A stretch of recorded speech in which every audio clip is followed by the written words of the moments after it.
അപ്പോൾ ഫൈനലി ഞാനും ഉണ്ടാക്കി. എന്താന്നല്ലേ? യെസ്, പാൽ കപ്പ. ആദ്യം കുറച്ച് സ്കെപ്റ്റിക്കൽ ആയിരുന്നെങ്കിലും I thought why not give it a try അല്ലേ? ബേസിക്കലി നമുക്ക് വേണ്ടത് കപ്പ. എനിക്കിവിടെ ഇങ്ങനെ ഫ്രോസൺ കപ്പ ഇങ്ങനെ പീസസ് ആയിട്ട് കിട്ടും. അപ്പം അത് ജസ്റ്റ് കുക്കറിനകത്ത് വെള്ളം ഇട്ട് കുറച്ച് ഉപ്പും കൂടെ ഇട്ടിട്ട് പിന്നെ കുറച്ച് ഷാലഡ് സെറ്റ്സ് കൊച്ചുള്ളിയും ഗ്രീൻ ചില്ലിയും കൂടെ ഒന്ന് കുനുകുനാന്ന് കട്ട് ചെയ്ത് അതിനകത്ത് ഇടുക. എന്നിട്ട് തന്നെ ഒരു 2 വിസിൽസ് വരെ ബോയിൽ ചെയ്യുക.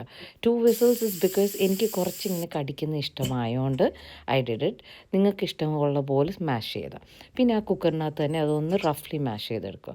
പിന്നെ ഒരു പാനിനകത്ത് കോക്കനട്ട് ഓയിൽ തന്നെ വേണം ഗൈസ് കേട്ടോ. അതിൻ്റെ കൂടെ കുറച്ച് ഷാലഡ്സും കുറേ അധികം കരിയാപ്പിലയും റെഡ് ചില്ലീസും ഈ മാഷ്ഡ് കപ്പയും കൂടെ ഇട്ടൊന്ന് ബോയിൽ ചെയ്യുക. അതൊന്ന് നല്ലൊരു തിള വരുമ്പം ഒരു കോക്കനട്ട് മിൽക്ക് ഒരു ക്യാൻ ഞാൻ ഇട്ടിട്ടുണ്ട്. നിങ്ങൾക്ക് വേണേൽ 1-ാം പാലും 2-ാം പാലും വേണമെങ്കിൽ ഇടാം കേട്ടോ. പിന്നെന്താ, ദേ കപ്പ റെഡി. കുറച്ച് കോട്ടയം സ്റ്റൈൽ മീൻകറിയും കൂടെ ആയ നല്ല അടിപൊളി മീൻകറി.